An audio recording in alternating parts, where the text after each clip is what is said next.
Сказка «Дьявол и его ученик». Жил-был человек, и был у него единственный сын. Однажды сказал он отцу: «Отец, как быть? Я так жить не могу. Хочу пойти по свету, научиться какому-нибудь ремеслу. Ведь у нас так устроено: кто знает хоть пустячное ремесло, тот, каков ни есть, живет лучше любого крестьянина». Отец долго отговаривал его, доказывал, что и у ремесленников много труда и забот. Да и как же он оставит отца родного? Но сын не поддавался уговорам, и в конце концов отец отпустил его. Отправился сын в путь-дорогу. Шел он, шел и пришел к реке. Тут ему повстречался человек в зеленой одежде. Человек тот спросил, куда он идет.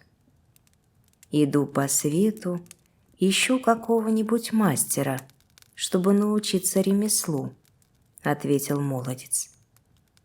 «Я мастер. Иди ко мне учиться ремеслу, коли у тебя душа к этому лежит», — предложил человек в зеленой одежде. Парень сразу согласился и пошел за ним. Шли они по берегу, и вдруг мастер как прыгнет в воду, поплыл и закричал: «Прыгай за мной, учись плавать». Парень отговаривается, плыть не решается, боится утонуть. Но мастер сказал: «Не бойся ничего, прыгай». Парень прыгнул и поплыл рядом с мастером. Только выплыли на середину реки, мастер схватил парня и нырнул с ним на дно. Мастер-то оказался дьяволом. Привел он парня в свои палаты и отдал на обучение древней старушке, а сам вернулся на землю. Как только старушка осталась вдвоем с парнем, она сказала ему: «Сынок, ты думаешь, этот человек мастер, какие бывают на земле? А он вовсе не мастер, а дьявол. Меня он тоже обманул и притащил сюда с земли. Но послушай, что я тебе скажу. Я буду учить тебя всем его ремеслам. А когда он будет приходить и спрашивать тебя, научился ли ты чему-нибудь новому, ты отвечай, если только хочешь отделаться от него и вернуться на землю, что ничему не научился». Спустя некоторое время и правда пришел дьявол и спрашивает парня: «Чему ты научился?» «Пока еще ничему», — отвечал тот. Так прошло 3 года. И когда бы дьявол не приходил и не спрашивал парня, чему он научился, тот всегда отвечал: «Ничему». Наконец дьявол спросил его в последний раз: «Научился ли ты хоть чему-нибудь?» «Ничему. Даже и то, что прежде знал, позабыл», — ответил парень. «Коли ты до сих пор ничему не научился, то никогда ничему и не научишься. Лучше убирайся, куда глаза глядят и куда ноги несут», — рассердившись, сказал дьявол.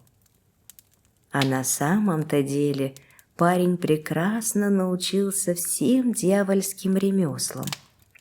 Он прыгнул в воду и поплыл к берегу, а потом выбрался из воды, да и пошел к отцу. Увидел его отец издалека и выбежал ему навстречу.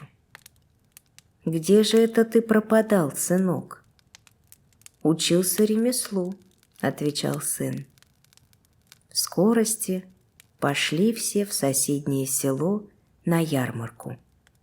Сын и говорит отцу: «Отец, пойдем и мы на ярмарку».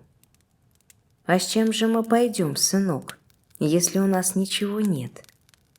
«Это не твоя забота», — сказал сын. Пошли они на ярмарку. Дорогой сын говорит отцу: «Как подойдем к ярмарке, я превращусь в красивого коня, какого на всей ярмарке не сыщешь. Все будут им любоваться, а мой мастер придет покупать его и даст, сколько бы ты ни запросил. Но смотри, не отдавай ему уздечки. Как получишь деньги, скинь уздечку с коня и ударь ею о землю». Вот подошли они к ярмарке, и парень превратился в такого коня, каких на свете и не бывало. Старик повел его по ярмарке, а народ со всех сторон сбежался. О цене спросить никто и не смеет. Тут подошел мастер в турецком обличье, в длинном халате и с челмой на голове. «Я покупаю твоего коня, старик», — сказал он. «Сколько за него хочешь?» И сколько старик запросил, столько ему турок, ни слова не говоря, и выложил. Получил деньги старик, снял с коня уздечку и ударил ею о землю. В тот же миг не стало ни коня, ни турка. А когда старик пришел домой с деньгами, глядь, сын уже вернулся, его дожидается. Через некоторое время опять была ярмарка. И сын снова говорит отцу: «Отец, пойдем на ярмарку». Тот сразу согласился и пошел с ним. «Теперь я превращусь в лавку, полную товаров. Краше и богаче той лавки не будет на всей ярмарке», — сказал сын. «Никто не сможет купить ее, но придет мой мастер и даст, сколько ты запросишь. Только смотри, не давай ему ключей в руки. А как получишь деньги, возьми и ударь ключами о землю». Так оно и вышло. Сын превратился в красивую лавку, и вся ярмарка дивилась ей. Пришел мастер опять в турецком обличье и спросил старика, сколько лавка стоит. Сколько старик запросил, столько ему турок сразу и выложил. А старик получил деньги, ударил ключами о землю, и в тот же миг не стало ни лавки, ни турка. Лавка превратилась в голубя, а турок — в сокола. И погнался сокол за голубем. В это время из дворца вышла царевна и стала на них смотреть. Вдруг голубь стрелой спустился девушке на руку и превратился в перстень. А сокол ударился озимь и превратился в человека. Человек пошел к царю и попросил принять его на службу. Будет он служить 3 года и не потребует ничего: ни пищи, ни питья, ни одежды. Только бы царь дал ему перстень с руки царевны. Царь принял его на службу и обещал дать перстень. Человек служил, а девушка носила перстень. И он ей очень нравился, потому что днем он был перстнем, а ночью превращался в прекрасного юношу. Однажды юноша сказал царевне: «Когда захотят взять с твоей руки перстень, не давай его никому в руки, а брось на землю». Через 3 года царь пришел к дочери и попросил дать ему перстень, а она, словно рассердясь, бросила перстень о землю. Он треснул, и из него посыпались мелкие зерна. Одно зернышко закатилось царю под сапог. Слуга тут же превратился в воробья и стал жадно клевать зерна. Проглотил все и только было хотел клюнуть последнее зернышко под царевым сапогом, как оно вдруг превратилось в кота и хвать воробья за шею.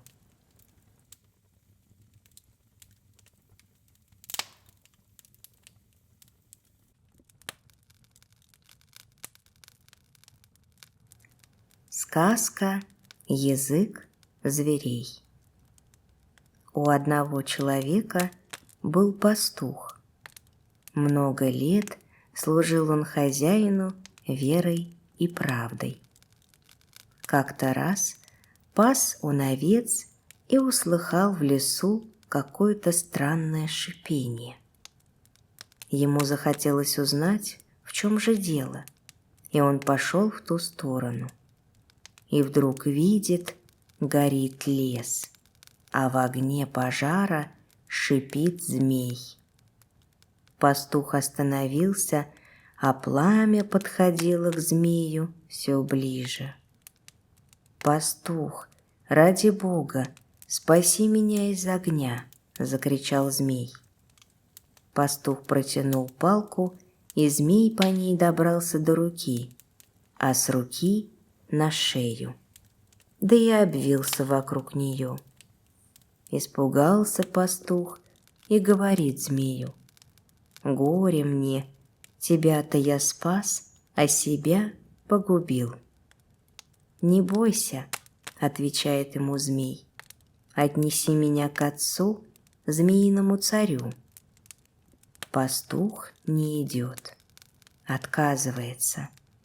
«Не могу, — говорит, — овец бросить».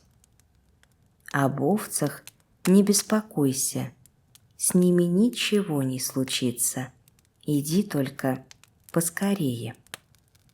Долго шел пастух со змеем на шее по лесу и добрался, наконец, до ворот, сплетенных из живых змей. Подошли они к воротам, змей свистнул, и ворота тут же расплелись. Змей и говорит пастуху: «Как придем мы во дворец, отец тебе будет предлагать и серебро, и золото, и драгоценные камни, но ты от всего отказывайся, а проси только, чтобы дал он тебе дар понимать язык зверей». Он не сразу согласится, но в конце концов даст. Только они вошли во дворец, как змеиный царь заплакал и спросил змея: «Где же ты был, сын мой?» Змей рассказал отцу все по порядку, как его окружило пламя и как его спас пастух. Тогда змеиный царь сказал пастуху: «Чем наградить тебя?» «Ничего мне не надо. Дай мне только дар понимать язык зверей», — ответил пастух. «Нет, такой дар не принесет тебе счастья, ведь если ты получишь его, да кому-нибудь о том расскажешь, так тут же и умрешь. Проси чего-нибудь другого», — сказал змеиный царь. «Если хочешь меня отблагодарить, сделай так, чтобы я понимал язык зверей. А не хочешь, так будь здоров. Ничего другого мне не надо». С этими словами пастух повернулся и пошел прочь. Царь окликнул его: «Погоди, иди-ка сюда. Уж раз тебе этого так хочется, открой рот». Пастух послушался, и змеиный царь плюнул ему в рот. «А теперь ты мне плюнь в рот», — сказал он. Пастух плюнул, а потом плюнул царь. И так 3 раза. И напоследок змеиный царь сказал: «Ну вот, ты получил дар понимать язык зверей. Иди себе с миром, но коли тебе жизнь дорога, смотри, никому ни слова. Как скажешь, тут тебе и смерть. Ушел пастух, идет он по лесу и слышит и понимает все, что говорят птицы, звери и прочая лесная тварь. Пришел он к своим овцам, пересчитал их и, видя, что они лежат спокойно, сам прилег отдохнуть. Не успел он лечь, как прилетели два ворона. Сели на дерево и повели разговор на своем языке. Если бы только пастух знал, что там, где лежит черный ягненок, в земле вырыт погреб, а в погребе золото и серебро. Услыхал это пастух, пошел к хозяину и рассказал ему. Тот дал телегу, они вместе раскопали вход в погреб и отвезли клад домой. Хозяин был человек честный и отдал весь клад пастуху. «Возьми, сынок, весь клад», — сказал он. «Построй дом, женись и живи счастливо». Пастух взял клад, построил дом и женился. Скоро он стал самым богатым человеком не только в своем селе, но и во всей округе. Пастухи пасли его овец, коров и свиней. Конюхи ухаживали за лошадьми. Однажды на Рождество он сказал жене: «Приготовь-ка вина, ракии и закуски.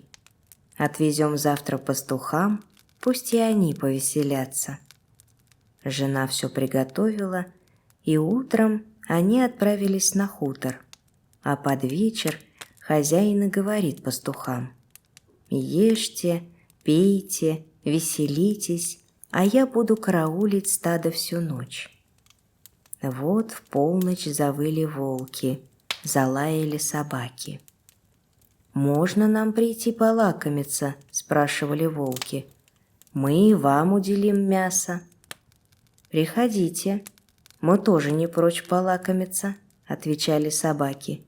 Только один пес, такой старый, что во рту у него осталось лишь 2 зуба, пролаял: «Зря брешете, пока у меня во рту еще есть 2 зуба, не дам я сделать зло моему господину».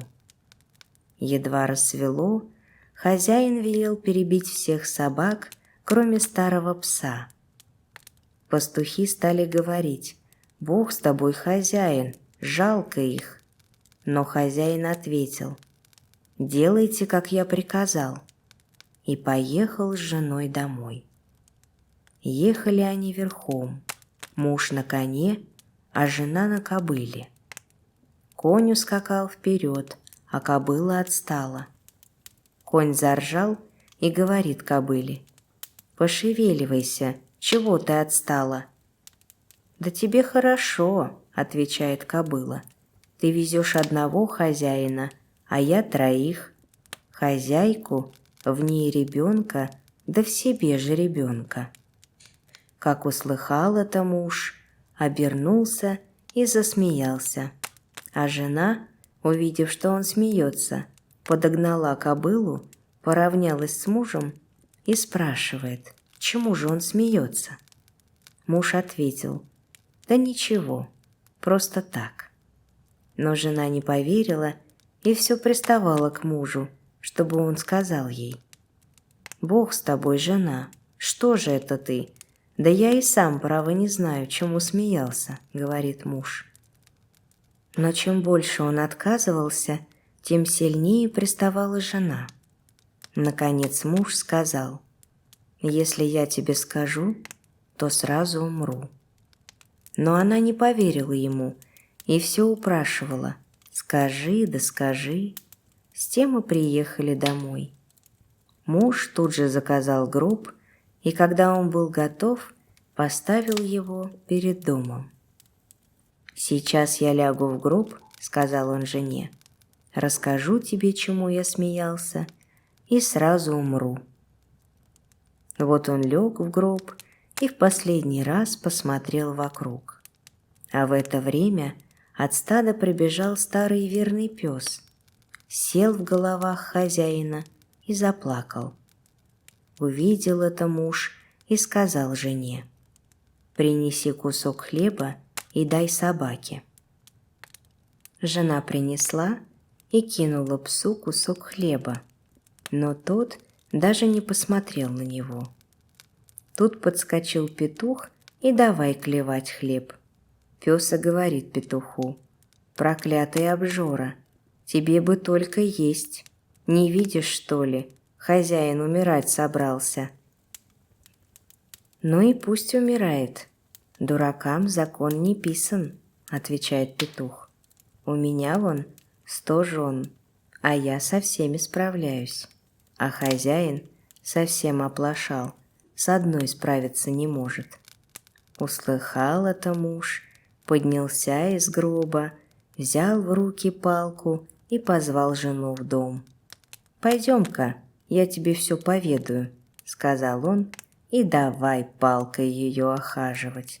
«Вот тебе, вот тебе». Жена притихла и никогда уже больше не спрашивала, чему он смеялся.